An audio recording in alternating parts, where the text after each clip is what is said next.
Charan sir ఇద్దరం మేము ముందుకు వచ్చామండి. అంటే ఇది రెగ్యులర్ ఒక కమర్షియల్ ఫిల్మ్ కాదండి ఇది. ఒక 5 పాటలు, 5 ఫైట్లు ఉండే సినిమా కాదండి. చరణ్ సార్‌కి చెప్పినప్పుడు కూడా తెలిసింది. అంటే ఒక ఇన్స్పిరేషనల్ స్టోరీ ఇది. ఒక పెద్దిగాడి జర్నీ. అంటే అంటే 2017, 18లో అనుకుంటా మోడీ గారు 'ఖేలో ఇండియా' అని పెట్టారు. అంటే మట్టిలో ఆటగాళ్ళని వెతుకుదాం.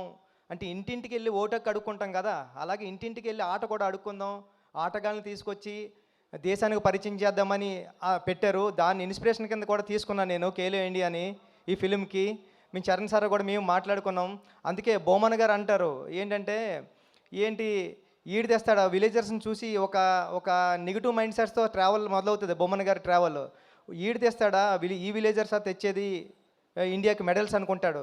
కానీ ఆయన మైండ్ సెట్ మారి ఈ విలేజర్స్ మెడల్స్ తేగలరని ప్రూవ్ చేసేయడానికి. ఎందుకంటే ఫర్ ఎగ్జాంపుల్ విలేజెస్లో ఒక 150 కేజీలు 200 కేజీలు మూటలు అలవోకగా మోసేసే ఒక మనిషి ఇక్కడ ఉండిపోయాడు కాబట్టి కూలోడయ్యాడు. అదే నేషనల్కి వెళ్ళి ఉంటే ఒక హెవీ వెయిట్ ఛాంపియన్ అవుతాడని నేను నమ్మానండి.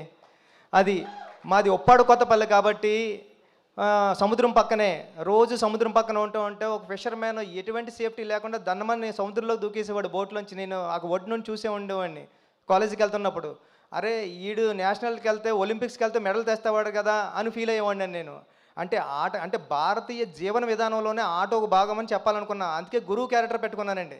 అందుకే హీరో మూట మోసి గిరేస్తే అది కుస్తీ బాంగిడి పొట్టని, వాటర్ మోస్తే ఇంకొకటని, ఇలా ప్రతి ఆటలోని అంటే భారతీయ జీవన విధానంలోనే ఆట ఉందని చెప్పాలనుకుని చాలా ప్రయత్నం చేసామన్నమాట అండి ఈ కథ. అంటే అలవోకగా ఏదో నార్మల్గా చెప్పేయచ్చండి. కమర్షియల్ ఫిల్మ్ చేసేయచ్చు. కానీ ఒక స్పోర్ట్స్ జోనర్లో అంటే ఇంకా చాలా విషయాలు అంటే ఒక మనిషికి ఒక వ్యవస్థకి గుర్తింపు ఎంత ఇంపార్టెంటో చెప్పాలనుకున్నామండి ఈ కథలో. అంటే ఎవరైనా సరే ఒక కుర్రోడు ఏడుస్తూ ఉన్నాడంటే అప్పుడే పుట్టినాడు క్యారమని ఏడ్చాడంటే నేను పుట్టానురా నన్ను గుర్తించండిరా అని ఏడుస్తూ ఉంటాడు ఆ సౌండ్. అంటే అలాంటి గుర్తింపు కోసం ఒక మనిషి ఎంత స్ట్రగుల్ చేస్తాడు తన ఊరు కోసం, తన ఊరు గుర్తింపు కోసం. అలాంటి ఒక మంచి మాట చెప్పాలనుకున్నమాట అండి. నెక్స్ట్ ఏంటంటే ఫర్ ఎగ్జాంపుల్ ఎన్నో అంటే నాకు తెలుసు రంపచోడవరం అలాంటి ఏరియాల్లోనే నేను 100% లవ్ సినిమా షూటింగ్కి వెళ్ళినప్పుడు సుకుమార్ గారితో రంగస్థలం షూటింగ్కి వెళ్ళినప్పుడు ఎన్నో అంటే విలేజర్స్కి ఒక మనిషి మనకలాంటి ఒకడు ఉన్నాడని కూడా తెలియదండి. అలాంటి విలేజెస్ ఇండియాకి కనెక్షన్ లేని ఎన్నో విలేజెస్ ఉన్నాయండి. వాళ్ళని చూస్తే మనం షాక్ అవుతాం. అంటే ఇప్పుడు వరకు వచ్చి ఎప్పుడు సిటీలోకి రాలేదా, మనకి ఇలాంటి డ్రెస్ ఉంటుందని తెలీదా, మనకు సెల్ ఫోన్ ఉంటుందని తెలీదా అని మనం ఆశ్చర్యపోతాం. అలాంటి మనుషులకి ఇండియాకి ఒక కనెక్షన్ ఉండాలా, ఒక ట్రాన్స్పోర్టేషన్ ఉండాలా. వాళ్ళందరినీ కూడా మన ఇండియన్స్ అనుకోవాలని మన భుజమే చేస్తే ఇది మన బ్రదరేనా అనుకుంటాడు. అలాంటి వాళ్ళందరూ ఉన్నారండి. వాళ్ళందరూ అలాంటి ఇండియాలో అలాంటి గ్రామాలు ఎన్నో నేను అన్నట్టు ఒక 20,000 గ్రామాలు 18,000 గ్రామాలు ఉన్నాయని నేను చదివాను. అలాంటి వాళ్ళందరికీ ఒక కనెక్షన్ కావాలా, వాళ్ళందరినీ ఇండియాలో కలపాలని ఒక మంచి మాట చెప్పాలని ప్రయత్నం చేసామాట అండి ఈ సినిమాలోనే. ఇలాంటి ప్రయత్నానికి రామ్ చరణ్ గారు ముందు నిలబడి తీసుకెళ్లారు. చరణ్ సార్ మిమ్మల్ని నేను ఎప్పటికీ మర్చిపోలేను. ఇది ఆషామాషి కథ కాదు. అది నేను ఎలా నమ్మానో మీరు అలా నమ్మారు. దానికి రిజల్ట్ నిన్న ఈ 4 డేస్ నుంచి వస్తున్న అప్లాజ్ అండి.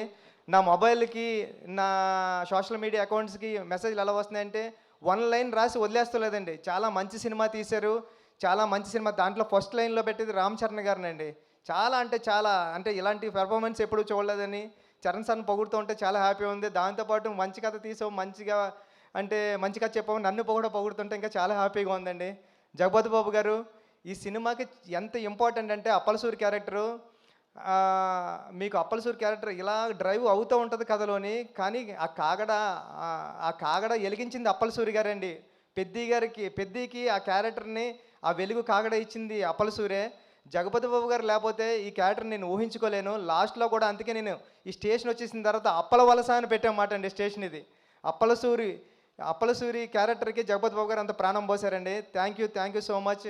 అంటే ఫ్యామిలీ నేను రీల్స్ గట్రా చూస్తున్నా చిన్నపిల్లల్ని తీసుకుని వెళ్ళిపోతున్నారండి సినిమాకి. చిన్నపిల్లల్ని తీసుకుని వెళ్ళిపోయి చూపిస్తున్నారు. నేను ఏదైతే ఫీల్ అయ్యానో ఫ్యామిలీ నిన్న నేను దేనికి ఒక అల్లు స్టూడియో ఉంటే దానికి వెళ్ళి చూస్తుంటే అందరూ కూర్చొని స్క్రీన్ మీద ఎలా ఉంటే ఇలా బ్యాక్ తిరిగి చూసే ఆడియన్స్ని, స్క్రీన్ వైపు చూడలేదు. ఎందుకంటే డైలాగ్ వింటా చూస్తుంటే అందరూ కళ్ళంట నీళ్ళు తుడుచుకుంటున్నారండి. అంటే లాస్ట్ 40 మినిట్స్ నేను ఏదైతే నమ్మానో అది జరిగింది.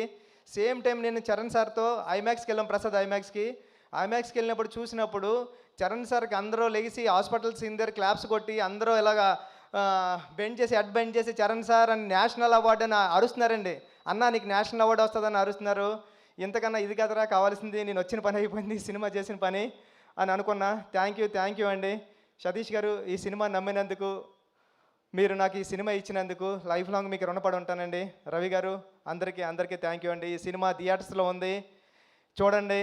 ఫ్యామిలీ సమ్మర్ హాలిడేస్ ఎంజాయ్ చేసినట్టు ఎంజాయ్ చేయండి. అమ్మమ్మ గారి ఇంటికి వెళ్తారు కదా, ఫ్రెండ్స్ ఇంటికి వెళ్తాం కదా, అలాగే పెద్దిగాడి ఇంటికి వెళ్ళండి, చూడండి పెద్దిని. థ్యాంక్ యూ సో మచ్ అండి. థ్యాంక్ యూ బుచ్చిబాబు గారు, థ్యాంక్ యూ సో మచ్. మీరు